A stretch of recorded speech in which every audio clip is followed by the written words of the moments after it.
اب یہ 70 سال جو ہم 60 سال 50 سال جتنی خدا نے آپ کو زندگی دی، ہم نے کیا بن کے آخرت میں اٹھنا ہے؟ کبھی تو یہ ہے کہ مولانا نمازیں زیادہ سے زیادہ پڑھیں، روزے زیادہ سے زیادہ رکھیں، خطبہ کے لیے ہے مجلسیں زیادہ سے زیادہ پڑھیں۔ وہ کون سا کام ہے جس چیز کے کرنے سے ہم مقصد انسانیت اور ہدف انسانیت کو پورا کریں گے؟ ہمارے حوزہ علمیہ میں ایک ڈیفینیشن آف ہیومن بتائی جاتی ہے کہ انسان کہتے کسے ہیں؟ تو عمومی تعریف جو انسان کی گئی وہ یہ تھی کہ الانسان و حیوان ناطق، انسان ایک ایسا حیوان ہے جو بولتا ہے، صاحب نطق ہے۔ لیکن آج کل جو علماء جدید ہیں وہ اس تعریف کو نہیں مانتے، کہتے ہیں اگر صرف بولنا کمال بشر ہوتا، بولتا تو طوطا بھی ہے۔ آپ کسی گھر میں گئے، طوطے نے آپ کو سلام کیا، کچھ طوطے 2000 ورڈز بولتے ہیں، کچھ طوطے 5000 ورڈز بولتے ہیں، اور کہا اگر خدا نہ خواستہ کوئی انسان پیدا ہوا پیدائشی گونگا تھا تو کیا وہ کمال بشر تک نہیں پہنچ سکتا؟ کتنے ایسے انسان ہیں جن کو بولنے کی توانائی نہیں ہے، کئی ایسے ہیں جن کو سننے کی توانائی نہیں ہے، تو کیا وہ ناقص انسان ہیں؟ کیا وہ سفر انسان کامل کو طے نہیں کر سکتے؟ یعنی ڈیفینیشن آف ہیومن یہ نہیں ہے کہ انسان اسے کہتے ہیں جسے بولنے کی صلاحیت ہے۔ ہاں، کلی طور پہ فرق انسان اور حیوان یہ سمجھا جاتا ہے کہ انسان بولتا ہے، بولنا ایک ذریعہ ہے کنیکشن کا، ورنہ آج ٹائپ کے ذریعے سے مختلف ذرائع سے بھی انسان اپنے پیغام پہنچا سکتا ہے۔ تو کہا کہ اصل میں جو ڈیفینیشن آف ہیومن ہے کہ اگر انسان اس ڈیفینیشن پہ پوری زندگی قائم رہے تو جو آپ کہتے ہیں یہ ایمان کی پہلی منزل، ایمان کی چوتھی منزل، ایمان کی 7ویں منزل، سلمان ایمان کی فلاں منزل پہ تھا، یہ ایمان کی منازل کوئی طے کیسے کرتا ہے؟ اور قیامت کے دن وہ کون سا ٹیمپریچر ہوگا کہ خدا یہ بتائے کہ تم انسانیت کی 7ویں منزل پر ہو، تم انسانیت کی 8ویں منزل پر ہو، جب تک ہم اس ڈیفینیشن کو پورا نہیں کرتے۔ کہ ڈیفینیشن آف ہیومن، سب سے بڑا فرق ایک انسان اور حیوان میں ہے وہ یہ ہے، اور اسی فرق کو اگر انسان پوری زندگی برقرار رکھے تو انسان ایک کامل بن کے دنیا سے چلا جائے گا۔ کہ وہ فرق کیا ہے؟ کہ اصل میں ڈیفینیشن آف ہیومن کیا ہے؟ کہ انسان اسے کہتے ہیں جسے لا محدود سیکھنے کی صلاحیت موجود ہے۔ یہ چیز حیوان میں نہیں ہے۔ آپ ایک بندر کو سرکس میں لا کے محدود تعلیم دے سکتے ہو، ایک شیر کو سرکس میں لا کے ہلکا پھلکا سکھا سکتے ہو، لیکن آپ کسی بندر کو ڈاکٹر نہیں بنا سکتے، کسی بندر کو کمپلیٹلی ڈرائیور نہیں بنا سکتے، مینیجر نہیں بنا سکتے، اپنا سیکرٹری بنا کے آفس میں نہیں رکھ سکتے۔ تبھی کہا کہ یونیورسٹیز انسانوں کے لیے بنی، اسکولز انسانوں کے لیے بنے، مدارس انسانوں کے لیے بنے۔ یہ مجالس کس کے لیے رکھی گئیں؟ انسانوں کے لیے رکھی گئی۔ فرش عزا کس کے لیے بچھایا جاتا ہے؟ انسانوں کے لیے بچھایا جاتا ہے۔ کیونکہ خدا نے آپ کو یہ صلاحیت دی کہ آپ کے اندر لامحدود سیکھنے کی صلاحیت موجود ہے۔ اب یہاں پہ دوسرا جملہ، اگر کوئی انسان نما جسم رکھے پر اس کے اندر سیکھنے کی صلاحیت نہ ہو، پھر سورہ جمعہ اولئک کالحمار بل ہم، کہ وہ گدھے کی طرح ہیں بلکہ اس سے کیا ہیں؟ بدتر ہیں۔ کیونکہ کتابیں ہوں پر سیکھنے کی صلاحیت نہ ہو۔ ایک انسان کو یونیورسٹی میں داخلہ کروائیں اور اسی دن کسی گدھے کا بھی داخلہ کروائیں، فرق کا پتہ کیسے چلے گا؟ 4 سال کے بعد اگر ڈگری لے کر نکلا تو انسان، لیکن 4 سال کے بعد گدھا پھر بھی کیا رہتا ہے؟ گدھے کے گدھا رہتا ہے۔ تو انبیاء کے ساتھ، اولیاء کے ساتھ بیٹھنا کمال نہیں ہے، ان کی محفل میں بیٹھ کے سلمان بننا کمال ہے۔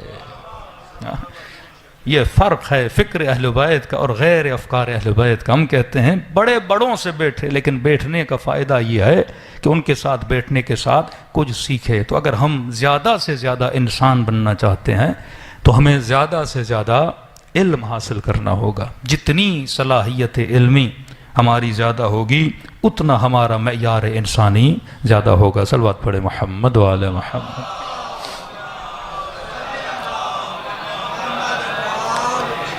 اسی طرح کربلا کے میدان میں آئیے، ہر کیوں بنا؟ کیونکہ ہر نے کچھ نہ کچھ سیکھا۔ جناب وہب کیوں بنے؟ کیونکہ امام حسین سے کچھ نہ کچھ سیکھا۔ عمر سعد کیوں بنا؟ ابا عبداللہ الحسین سے زیادہ کلام کیا ہے اس بدبخت نے، لیکن امام حسین سے کچھ سیکھا نہیں۔ یہاں تک امام حسین نے سوال کیا ابن سعد سے کہ کیوں جا رہے ہو یزید کی طرف؟ تو کہا کہ ایک تو آپ کی طرف آؤں گا، میرے جتنے املاک ہیں ابن زیاد سارے لے لے گا، دوسرا میرے بچوں کی جان کو خطرہ ہے۔ وہاں ملتا ہے امام حسین نے اسے آفر دی، کہا کہ مدینے میں جو باغ موجود ہے، جو باغ امام حسن کے نام سے مشہور ہے، خود امام حسن کی زندگی میں معاویہ بن ابی سفیان نے امام حسن کو آفرز دیں کہ جو منہ مانگی آپ قیمت بولیں گے میں دینے کو تیار ہوں، یہ باغ مجھے دیں۔ بابرکت باغ تھا، ملتا ہے اس کا ایک ایک درخت کا دانہ جب امیر المومنین نے کاش کیا اس کے کنارے 2 رکعت امیر المومنین نے پڑھی۔ امام حسین فرماتے ہیں وہ باغ میں تجھے دینے کے لیے تیار ہوں اگر تو یہاں آ جاؤ، تیرے بچوں کو جان کو خطرہ ہے، میں گارنٹی دیتا ہوں، جنت کی گارنٹی میں دیتا ہوں۔ لیکن آخر میں اس نے شعر پڑھے کہ حسین آپ تو وعدے کر رہے ہو لیکن رے کی حکومت جنت سے زیادہ میرے لیے میٹھی ہے۔ اس وقت مولا نے بد دعا دی۔ امام نے فرمایا اتنا سمجھا بھی رہا ہوں، پیغام بھی دے رہا ہوں، انعام بھی دے رہا ہوں، لیکن پھر بھی آنے کے لیے تیار نہیں، کہ پروردگارا اسے اس کے بستر میں موت دے۔ اور جناب مختار جب اس کے گھر میں گئے کہ تبھی بستر سے اٹھا نہیں تھا، اسی وقت اس کا سر قلم کر دیا اور اس سے موت آ گئی۔ لیکن جنہوں نے حسین کی آواز پہ لبیک کہا، 1400 سال گزرنے کے بعد آج بھی ہر مجلس میں اصحاب حسین پہ کیا کیا جاتا ہے؟ سلام کیا جاتا ہے۔ تو اگر بقا سے محبت کرو گے تو خدا باقی رکھے گا۔ عاشق زوال نہ بنو، عاشق بقا بنو۔ کسی نے کہا مولا حسین آپ کی کربلا آ نہیں سکتا، غریب ہوں، بیمار ہوں۔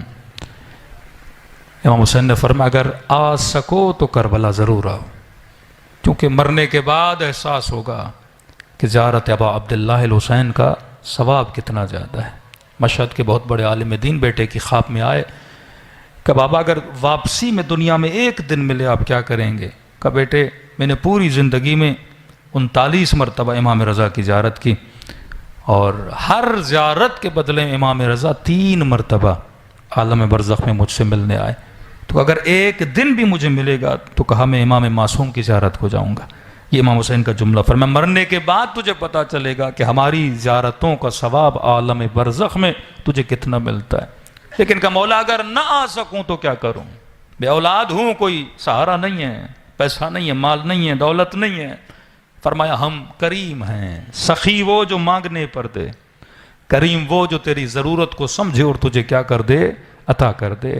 فرمایا مولا کیا کروں؟ فرمایا جب دل تڑپے میری زیارت کے لیے تو فرمایا خلوص دل سے مجھ حسین کو ایک بار سلام دیا کرو، ہم کہیں گے لکھا جائے تیرے نام اعمال میں تجھے ثواب زیارت حسین مل گیا۔ کہ مولا اتنا آسان ہے، ایک سلام کروں ثواب مل جائے؟ فرمایا ایک نشانی اگر تیرے اندر آئے۔ کہ مولا کون سی نشانی؟ کہ جب مجھ غریب کو سلام کرو اور نہ چاہتے ہوئے تیری آنکھوں سے آنسو جاری ہو جائیں۔ فرمایا اس وقت یہ مت سمجھنا یہ تیرے آنسو ہیں، حسین نے تجھے تیرے سلام کا جواب بھیجا ہے۔ ہم اپنے اساتذہ سے پوچھتے تھے کہ جب حرم معصوم میں جاتے ہیں تو اذن دخول پڑھتے ہیں، ادخلوا یا اللہ، ادخلوا یا رسول اللہ، ادخلوا یا ملائکۃ اللہ۔ کہ کیسے پتا چلے؟ اذن ملا کے داخل ہو جاؤ۔ اذن دخول تو ہر کوئی پڑھتا ہے، تو وہاں بھی یہی جواب تھا کہ اگر اذن دخول پڑھتے پڑھتے اگر نہ چاہتے ہوئے آنکھوں سے آنسو آ گئے تو یہ مت سمجھنا تیرے آنسو ہیں، حسین نے تجھے اذن دیا ہے کہ میرے حرم میں داخل ہو جاؤ۔ دلوں کو چند لمحوں کے لیے کربلا کی طرف روانہ کریں، ایسے سلام کریں جیسے زینب کبریٰ نے کیا، ایسے سلام کریں جیسے 4 سالہ بچی نے کیا۔ یہ سلام ہر شیعہ کو آتا ہے، نہ بھی آتا ہو تو نام حسین ہر کسی کو آتا ہے۔ چند سلام اور رفع زحمت۔ فرمایا ایسے سلام کرو جیسے کربلا کے یتیم کیا کرتے تھے، ایسے سلام کرو جیسے سیدہ زینب سلام کیا کرتی تھی، اور اس خلوص سے کرو کہ خدا ہم سب کے نام اعمال میں ثواب زیارت حسین کو درج کریں سب مل کے۔ السلام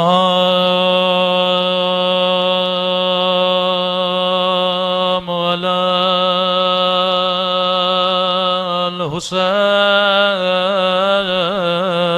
الحسین وعلی علی ابن الحسین وعلی